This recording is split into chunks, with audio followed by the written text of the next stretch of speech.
Bom dia! Na reportagem de hoje falaremos sobre Candomblé, uma religião cano de história e luta, principalmente pela intolerância.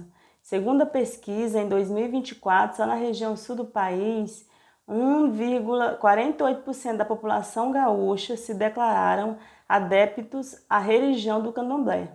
E agora vamos chamar a nossa repórter Vitória, que vai nos contar um pouco mais sobre esse assunto.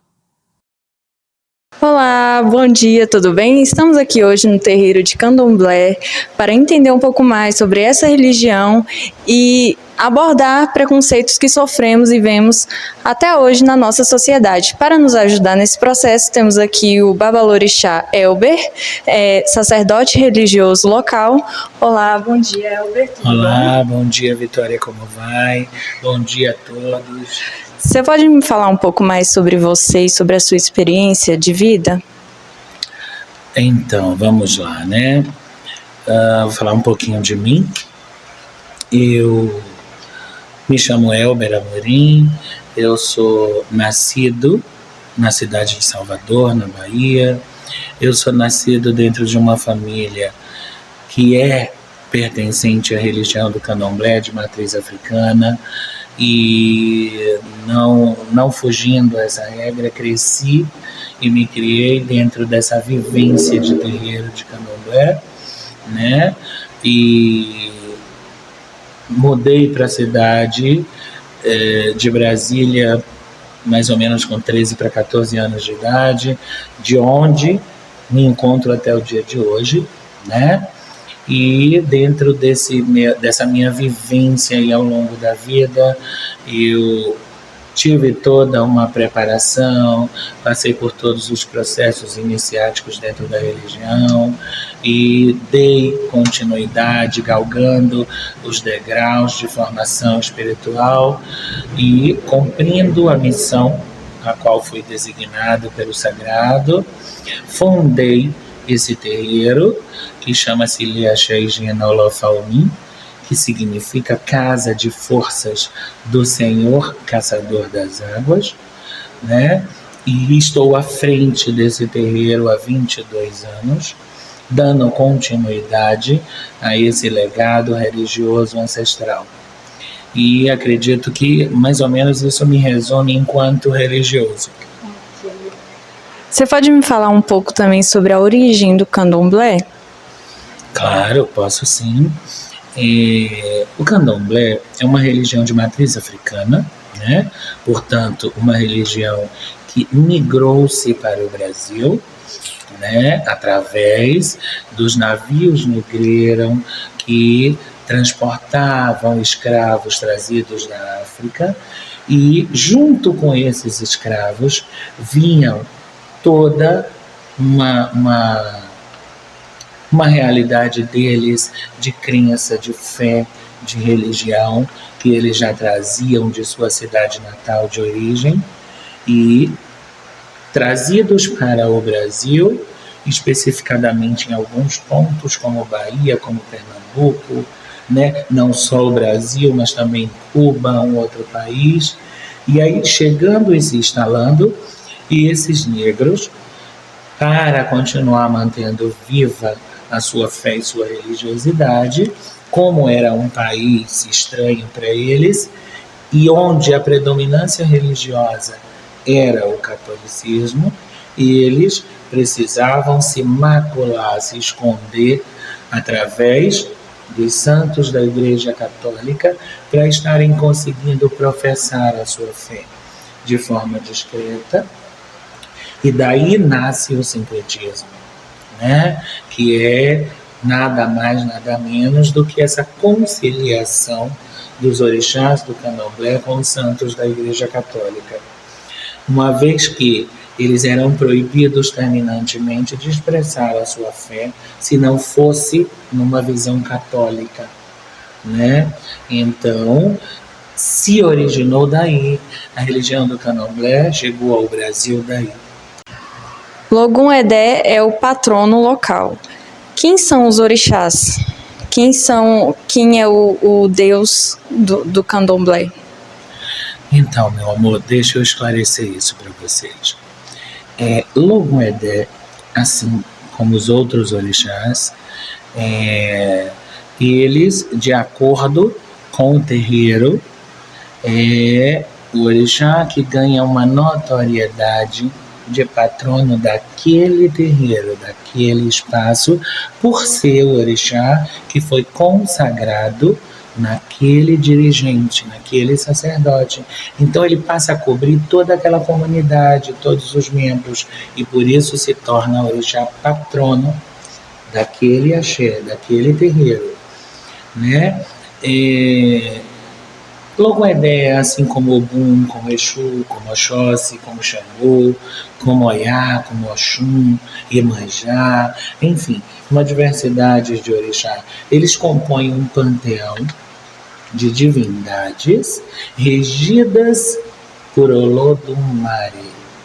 Olodumare é Deus para o candomblé, né? É o Senhor criador de todas as coisas, é o Senhor grande mantenedor do universo, né? Então, assim, para a gente do candomblé é o Olodumare, e na verdade o mesmo Deus, o mesmo Alá, o mesmo Buda, enfim, tem várias nomenclaturas que na verdade levam ao mesmo Criador, que é Deus, né? E que para a gente é o Olodumare. E os orixás é um panteão de divindades que abrange o culto à natureza, né? São os orixás que regem o elemento água, que regem a terra, que regem a fauna, a flora, o ar, o fogo,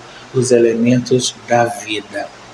Então, essas divindades regem e são a própria natureza. E agora vamos entender um pouco sobre a estrutura do terreiro, como funciona e como eles se organizam, com o nosso repórter Luiz César. Estamos aqui com o Babalorixá, Elder, mais conhecido como Kojak, e ele vai nos dar uma breve explicação explanada a respeito do terreiro, que é algo que eu confesso que me surpreendeu bastante, porque é um ambiente bem acolhedor, né? E assim, acredito que possa quebrar barreiras que outras pessoas têm com relação a terreiros de candomblé sem nem mesmo ter conhecido, né?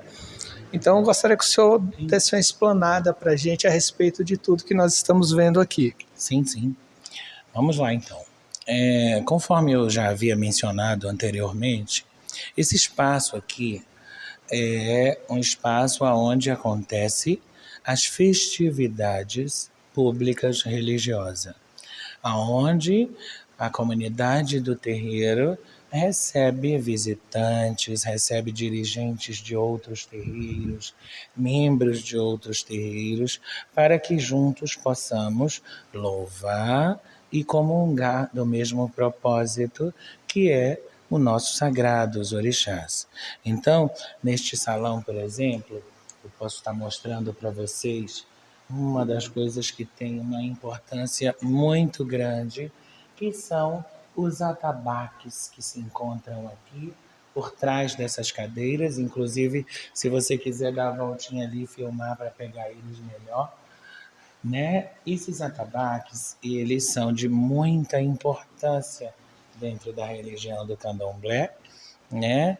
São comumente chamados de tambores, mas eles têm como principal objetivo, através dos sons emitidos, dos toques, né, elevar e despertar a energia do nosso sagrado, dos orixás, para que esses venham ao nosso encontro nas reuniões e também através desse som rítmico, né, que é muito importante nas questões das danças da religião do candomblé, que através dessas danças também expressa toda a passagem dos orixás através da dança e faz com que os membros, com que os iniciados vão também de encontro a essa energia. Então, o corpo de atabaques tem uma importância muito grande para a religião do candomblé. Além disso, são objetos sacralizados, sagrados, né, que não pode-se ter acesso a qualquer um. As pessoas, os tocadores, os ogãs, alabês, onilus, eles têm que ser devidamente preparados, iniciados, né, têm que estar devidamente vestidos, têm que se abster de uma série de coisas para estarem realmente com o corpo limpo, puro, imaculado, para que através dos toques realmente haja essa integração entre o sagrado e nós, né? E para entender como a psicologia se encaixa em um assunto tão importante em nossa sociedade, vamos receber nossa psicóloga Gabriele. Prosseguindo com a entrevista sobre o candomblé, hoje vamos falar com a psicóloga Gabriele para perguntar a respeito de como essa religião ajuda os participantes e filhos da casa do ponto de vista psicológico. Boa noite. Do ponto de vista psicológico, o candomblé, por ser uma religião de matriz africana, ela ajuda quem está inserido a se autoconhecer, a ter autoestima e principalmente a se reconhecer como filho, né? Ela traz a ele uma identidade que às vezes ele não tem fora, no exterior, porque ele busca dentro ali da religião uma força. Através dos seus orixás, ele consegue ter reconexão, coragem, né? Que alguns desses orixás traz em sua própria história, de forma que eles conseguem se reconectar consigo mesmo. E é muito benéfico para os participantes. E como psicologicamente esse ambiente beneficia os filhos da casa? Ele beneficia através de principalmente rituais, músicas e ajudando quem está inserido através de uma conversa, através de rituais específicos, seja tomar um chá até um banho de ervas, né? Conforme eu conversei com o Babalorixá. Através disso, os participantes se veem amparados e podem sempre contar com a ajuda dos outros filhos da casa, assim como dos líderes religiosos, de forma que os rituais e as músicas são terapêuticos, assim como afirmam outros terapeutas, não anulando a busca pela terapia, pela medicina, mas é um complemento específico através da espiritualidade. Ajuda todos que estão ali inseridos nesse ambiente. E como o candomblé colabora para a construção dessa identidade emocionalmente? Emocionalmente, muitos, por se reencontrarem ali, através disso uma religião de matriz africana, traz neles e para eles a reconexão com os ancestrais. Então, eles se reconectam consigo mesmo, se veem em seus orixás, em seus ancestrais, e através disso constroem em si o seu autoconhecimento e curam feridas que muitas vezes foram abertas no passado, na infância, através da exclusão e do racismo. Então, eles se veem amparados, sentem ali um ambiente acolhedor e de pertencimento. Encerramos essa entrevista agradecendo a psicóloga Gabriela e voltamos ao estúdio. E por fim, podemos compreender que o candomblé é um símbolo de resistência no Brasil.